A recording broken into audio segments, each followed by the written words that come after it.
It all started with a strange dream in which a stranger randomly came up to me, handed me a photo, and said, "Have you ever wondered why Japan has one of the longest life expectancies in the world? Why so many people seem calm, focused, and purposeful? This is Mount Koya in Japan. Go there now if you actually want to transform your life in 2026." And he walked away, vanishing in dense fog. Hi, I'm Jojo, and today I'm going to show you the 8 simple Japanese habits that I discovered on my trip to Japan. Habits that create massive differences in your life. These aren't complicated rituals. They're not time-consuming practices. They're small, almost effortless actions, but when you do them consistently, they reshape everything. At Mount Koya, I found myself in the presence of a mystical old monk, and when I told him about my dream and expressed my desire to know the Japanese secret habits that can completely transform my life in 2026, he smiled and handed me a notebook. He said, "Observe carefully, and whenever you have a question about the Japanese way of life, write it in this notebook, and the answer will appear." I opened the notebook and found only blank pages. I was confused. "This is blank. What do you mean, answers will appear?" When no reply came, I looked up and he was already gone. I was highly skeptical, but I thought to myself, let's try it. What could possibly go wrong? This surely can't hurt me. I went to a cafe to have breakfast while still contemplating what he said and how I can test the notebook. Then I observed workers in the cafe, working in a symphony like everything was perfectly synchronized, and manager was obsessing over the smoothness of drawers, overall lighting, perfect placement of cutlery for quicker access. That's when first question popped in my mind.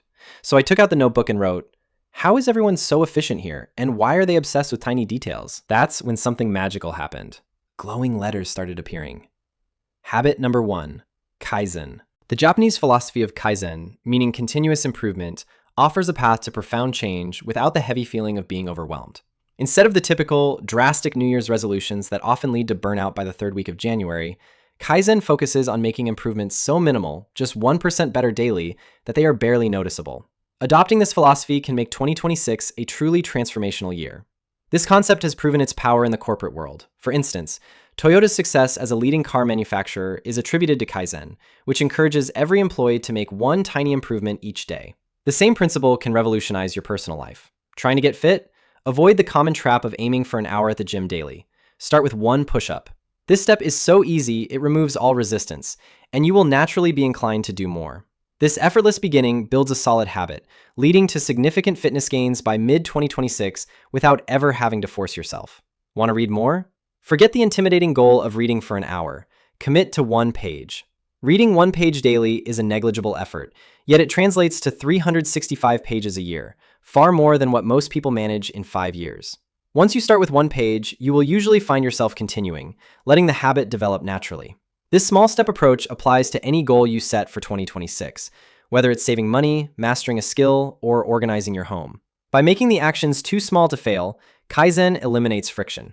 Progress feels effortless until the resulting transformation becomes impossible to ignore. The goal is not instant change, but consistent daily forward movement, allowing these minor steps to collectively make 2026 your most transformational year. Later that day, I arrived in Okinawa. What struck me immediately wasn't the beaches, it was the people. I saw elderly men tending to their gardens with steady hands, women in their 80s still practicing their craft with quiet focus. No rush, no resentment, just energy. A kind of calm liveliness I hadn't seen back home. They didn't move like people waiting for retirement. They moved like people who had somewhere to be. That's when the question hit me. Don't they ever think about slowing down? How is everyone here so cheerful, so alive, even at this age? I reached into my bag, pulled out the notebook, and wrote, "Why does no one here seem to retire?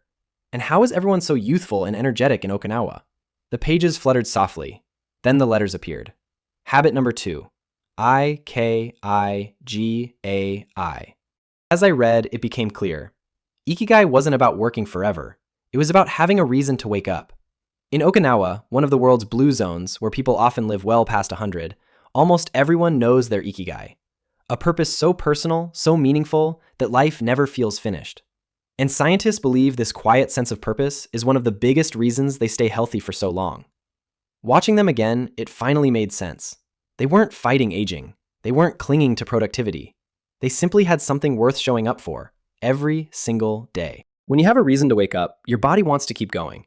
But when life feels meaningless, your energy drops, your health declines, and you age faster. The The surprising thing is that Ikigai isn't some huge mission or world-changing dream. It can be something simple, taking care of a garden, teaching someone a skill, spending time with grandchildren, or creating something with your hands. What matters is that it genuinely makes you feel alive. And this is exactly the kind of habit that can quietly change your life in 2026. You don't need a dramatic New Year transformation. Just start by asking the same question the Japanese do. What do you love? What are you good at? What does the world need from you? And how can you be paid for it? Your Ikigai sits where all four overlap. And if you begin adjusting even a small part of your daily routine toward that direction, 2026 becomes a year where your life feels lighter, clearer, and more meaningful without forcing anything. Most people never sit down and ask these questions. They just follow expectations and then wonder why life feels empty. But you don't have to live like that. Take a moment and ask yourself honestly, what do I love? What am I good at? What does the world need from me? And how can I support myself doing it? You don't need the perfect answer today. But if you start asking these questions now, you'll start noticing small clues.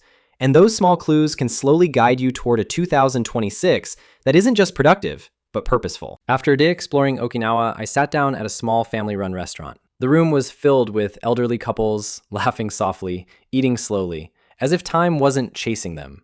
Something felt different. No one rushed. No one overfilled their plates. The portions were small, yet everyone looked healthier than people half their age.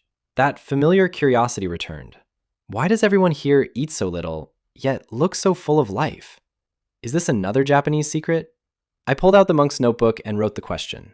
The pages shimmered. Habit number 3, harahachi-bu. Harahachi-bu means eating until you're 80% full. Not stuffed, not finished, just enough. In Okinawa, people even say it before meals, a quiet reminder to stop before the stomach is full. The notebook revealed the reason. Your brain recognizes fullness 20 minutes late. So when you eat until you feel full, you've already overeaten. A line appeared in bold. The extra 20% you eat daily becomes the fatigue, inflammation, and aging you carry yearly. At the next table, an 85-year-old man set down his chopsticks midway, paused, and decided if he needed more. That pause was the secret. And then a final note appeared. If you practice harahachi-bu in 2026, your energy, mood, and health begin to shift. Not through dieting, but awareness. A tiny decision, repeated daily, quietly transforms the year. It isn't restriction, it's knowing when to stop. That's when it clicked. Japanese longevity isn't magic. It's small discipline, disguised as effortless living. The next morning, I left Okinawa and headed toward the quieter, greener parts of Japan. With no real plan, I followed a hand-drawn map from a local innkeeper and stepped off a train into a dense forest trail locals called good for the soul. The air felt different, cooler, softer, alive. Sunlight slipped through the leaves like gold dust, birds, wind, footsteps. And without trying, my restless mind slowed down. Everyone I passed looked calm, not meditating, not escaping, just settled. I stopped, pulled out the monk's notebook, and wrote, "Why does this forest feel like it's healing me?" The pages shimmered. Habit number 4, Shinrin Yoku, forest bathing. This wasn't hiking or exercise. It was simply being in nature, walking slowly, breathing deeply, paying attention. The notebook revealed, trees release phytoncides. When you breathe them in, stress drops, cortisol lowers, the nervous system resets. I exhaled and felt it. Then the message turned toward me. If you spend even 1 hour a week near trees in 2026, a park, a trail, a quiet green street, your mind will recover faster than any productivity hack. You don't need a Japanese forest. You just need trees and presence. No phone, no noise, no goal. As I closed the notebook, a breeze passed through the leaves, as if, slow down, you're not behind, you're just disconnected. I kept walking, lighter than I had in years, knowing the notebook still held more secrets. After leaving the forest, I reached Kyoto, a city where time seems to slow down on purpose. Narrow streets, wooden houses, soft lantern light, everything looked old yet calming. I stopped at a small tea house run by an elderly woman. When she served my tea, I noticed a crack in the cup, filled with gold. I instinctively thought it was broken. She smiled. "This cup has lived," she said. "It's more beautiful now than when it was perfect." I looked around. Worn walls, scratched tables, faded tatami mats. Nothing flawless, yet everything felt warm and real. I opened the monk's notebook and wrote, "Why do imperfect things feel more beautiful here?" The words appeared. Habit number 5, wabi-sabi, the art of embracing imperfection. The notebook explained, "In the West, we chase perfection. Perfect bodies, perfect homes, perfect lives. But the chase never ends. In Japan, beauty is found in what's imperfect, incomplete, and temporary, because that's what life actually is. A cracked cup isn't damaged, it's experienced. A wrinkle isn't a flaw, it's a map of where you've been." One line glowed brighter than the rest. "When you stop trying to look perfect, you start feeling alive." And then, gently, it turned toward 2026. If you live with wabi-sabi in 2026, you'll stop comparing, stop chasing impossible standards, and feel enough, even while growing. Not giving up, just accepting that progress is messy, and that's the beauty. I looked at the cracked teacup again. It wasn't hiding its scars, it carried them in gold. And for the first time, I thought, maybe I could too. After Kyoto, I took a local train toward a quiet mountain village. Somewhere along the way, the sky darkened and a heavy rain began. Steady, relentless, unapologetic. When I arrived, the streets were soaked. Yet life continued. Shopkeepers swept water from their doors. An old man carried groceries uphill. Children walked home inside raincoats. No frustration, no complaints, no drama. Watching them, a question rose inside me. Why does everyone here stay so calm in discomfort? I opened the monk's notebook and wrote it down. The pages glowed. Habit number 6, Gaman. Endurance with dignity. The notebook explained. Gaman isn't ignoring pain. It's not pretending things are fine. It's the quiet strength that says, "This is hard, but it won't control me." One line stood out. When you stop complaining, you stop turning discomfort into identity. Suddenly, everything made sense. They weren't suppressing emotion, they were choosing composure, accepting difficulty and continuing without noise. Then came the reflection meant for me. If you practice even a little gaman in 2026, you'll react less, stay steadier, and carry strength without needing an audience. The rain softened to a drizzle. People kept moving. So did I. I stepped into the wet street, unhurried, unbothered, feeling the shift inside me. The notebook was changing me, quietly, one page at a time. Half to the mountain village, I reached Tokyo. Bright, fast, loud, yet unbelievably orderly. Even in crowds, people moved as if guided by a shared, silent understanding. One evening, in a narrow alley of small eateries, a waiter noticed I looked lost. He stepped out, bowed, guided me to a seat, and quietly handed me a towel for my wet backpack, without a word. When I dropped my chopsticks, the person beside me passed me a fresh pair before the staff even noticed. No fuss, no performance, just thoughtfulness. I began noticing it everywhere.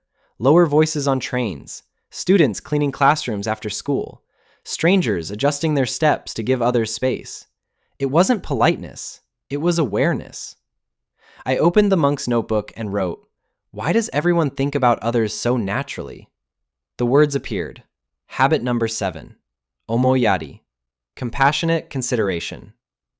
Omoyari is the habit of imagining how others feel before they ask, acting in ways that make life smoother, lighter, easier, not for praise, just because you care. I thought, if I carried even a little of this into 2026, pausing before reacting, lowering friction instead of adding to it, life wouldn't just feel kinder, it would feel calmer. Tokyo suddenly made sense. It wasn't magic, it was millions of tiny, invisible kindnesses repeated daily. On my last day, I returned to the monastery to thank the monk. Before I spoke, he placed a small ceramic bowl in my hands. It was cracked. He turned it gently so the light caught the seams. The cracks weren't hidden. They were filled with gold. "This is kintsugi," he said softly. The notebook explained that in Japan, when something breaks, it isn't thrown away, it's repaired. But not to look new. The damage isn't hidden. The cracks are filled with gold and made part of the design. And suddenly, I understood something important. Wabi-sabi teaches you to accept imperfection, Kintsugi teaches you what to do after you break. This wasn't about bowls anymore. I thought about my own fractures, the failures I tried to forget, the years that didn't go as planned, the parts of myself I kept hiding. I had spent so much energy pretending those cracks didn't exist. But what if they were the gold? What if the things that broke me were the same things shaping me into someone stronger, calmer, wiser, the version of myself I'd be walking into next? As 2026 quietly approached, one thought settled in. I didn't need to become someone new. I just needed to stop throwing parts of myself away. Kintsugi wasn't about avoiding pain, it was about surviving it and choosing to rebuild with intention. As I closed the notebook for the final time, all 8 habits came together, not as rules, but as a way of living. Ikigai gave direction when motivation faded. Kaizen proved tiny steps were enough. Harahachi-bu protected the body quietly. Shinrin-yoku healed the mind without effort. Wabi-sabi freed me from perfection. Gaman built strength without noise. Omoyari connected me to others invisibly. And Kintsugi reminded me that breaking was never the end. Japan doesn't chase transformation. It builds it, one small choice at a time, one tiny habit at a time. And over years, those choices don't just change routines, they change lives. Not into something perfect, but into something intentional, something whole. As I packed my bags and stepped into the quiet morning, I carried no souvenirs, only a notebook full of small truths. And somehow, that felt like everything. Thank you for walking this journey with me. If even one tiny habit from this story stayed with you, that's enough. I hope 2026 becomes the year your life transforms. Not through pressure, not through force, but effortlessly.